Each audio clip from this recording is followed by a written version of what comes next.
Welcome to First Church. Saat SMA, saya dan teman-teman pergi ke sebuah tempat permandian umum, sebuah kolam yang cukup besar dan dalam untuk mengambil nilai pelajaran penjaskes. Kami mulai main-main di pinggir kolam. Tanpa sengaja salah seorang teman kami terjatuh.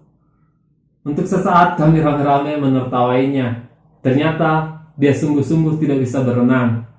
Tanpa berpikir panjang, saya dan teman-teman segera melompat ke air, menariknya ke pinggir, ke daerah yang lebih dangkal, lalu mengangkatnya naik. Shalom, saya Joe, jumpa lagi dalam program Fast Charging, di mana iman kita di-charge dengan cepat, namun powerful sepanjang hari. Tema kita hari ini adalah celakalah aku. Ini adalah kata-katanya Paulus di Korintus 9 ayat 16. Ya, saya bacakan bacaannya ya. Karena jika aku memberitakan Injil, aku tidak mempunyai alasan untuk memegahkan diri, sebab itu adalah keharusan bagiku. Celakalah aku jika aku tidak memberitakan Injil. Paulus sungguh-sungguh menyadari betapa penting dan urgennya pemberitaan kabar sukacita Injil ini. Kata celakalah aku bisa diartikan tidak ada gunanya saya hidup kalau pemberitaan kabar sukacita ini tidak sampai ke orang-orang. Setelah merenung sejenak, akhirnya saya menyadari kenapa Paulus sampai berkata-kata seperti itu. Alasannya tidak lain dan tidak bukan adalah karena Paulus sungguh-sungguh mengasihi Tuhan dan mengasihi kita.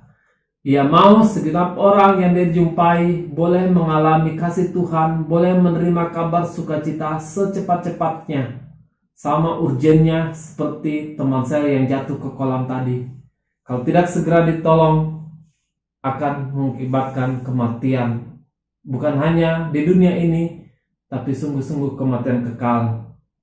Sahabatku, sudahkah kita punya hati yang tulus seperti Paulus, yang dengan sungguh-sungguh, dengan sekuat tenaga, mau terbeban untuk menyampaikan kabar sukacita keselamatan Injil, melalui keteladanan hidup, baik secara verbal maupun aksi nyata dalam kehidupan kita sehari-hari, supaya lebih banyak orang lagi yang boleh mengalami kasih Tuhan dan boleh menerima keselamatan dari Tuhan kita Yesus Kristus.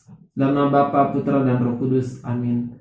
Bapa dalam surga, mampukan kami untuk boleh menjadi teladan, sehingga setiap orang yang boleh kami jumpai boleh melihat Kristus dalam diri kami dan boleh mengalami perjumpaan secara pribadi dengan Engkau. Amin. Dalam nama Bapa, Putra dan Roh Kudus. Amin. Saya mengajak teman-teman untuk mengikuti PD Domus Fide setiap hari Rabu jam 7 malam. Thank you and God bless you.